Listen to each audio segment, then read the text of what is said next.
We draw our strength from the very despair in which we have been forced to live. We shall endure. Cesar Chavez. Cesar Chavez inspired people. He helped people see that they had far more power over their own lives than they realized. Chavez knew this from experience. His family had lost everything during the Great Depression of the 1930s.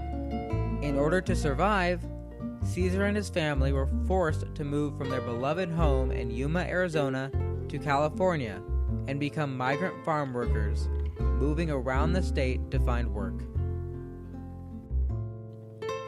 Chavez envisioned a better life, not just for himself, but for all Mexican Americans who shared his family's experience.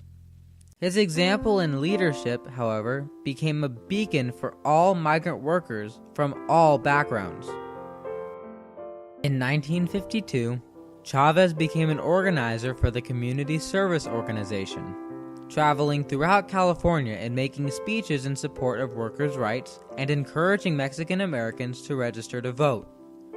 Thus, from the very beginning of his career, he focused on the needs of others before his own. In 1958, Chavez became the CSO's national director. However, he was tired of standing by and feeling powerless. He needed to get his hands dirty. Therefore, in 1962, he resigned to devote his energy to organizing a union for farm workers and co-founded the Farm Workers Union with his partner, Dolores Huerta. This sparked an immediate resistance from the growers. When Filipino-American farm workers started the Delano grape strike on September 8, 1965, to protest for higher wages, Chavez jumped at the opportunity to support the pickers picketing for power. In March 1966, the U.S. Senate Public Welfare Subcommittee on Migratory Labor held hearings in California on the strike. During the hearings, Robert F. Kennedy, a member of that subcommittee, expressed his support for the striking workers. Senator Kennedy was appalled that local law enforcement arrested the workers for exercising their constitutional right.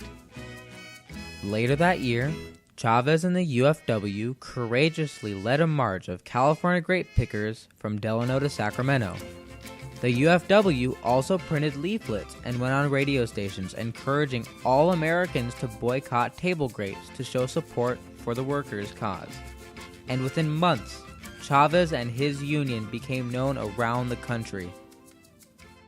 Chavez expanded on what he saw from the civil rights movement and used some of the tactics in his fight for workers' rights. He insisted on nonviolent protests, and anyone who did use violence was immediately kicked out of the union. Chavez knew that violence would undo everything that they were working so hard to accomplish. In order to show how important it was to keep the movement peaceful, in 1968, he didn't eat a single bite of food for 25 days. This was a strong message to those who wanted to use violence within the union. This ultimately led to the members pledging their commitment to nonviolence from that point on. The protesters' most effective weapon in this battle was the consumer boycott of table grapes. This hit the growers where it hurt most, their profits. This tactic in particular was responsible for the growers giving in and recognizing the United Farm Workers. Some contracts were signed between growers and the workers in 1966, but it wasn't over yet. Not every grower was willing to recognize the union. On July 29, 1970, the Delano growers finally gave in and formally signed contracts recognizing the UFW and giving the workers better lives.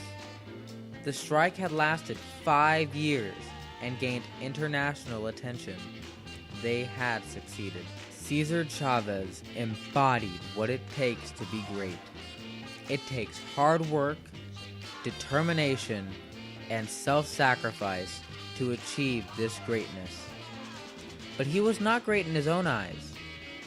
He had worked so hard for a better life and was so determined to reach his goal that he destroyed each and every barrier that stood in his way. He drew strength from his own despair because it gave him the motivation needed for change.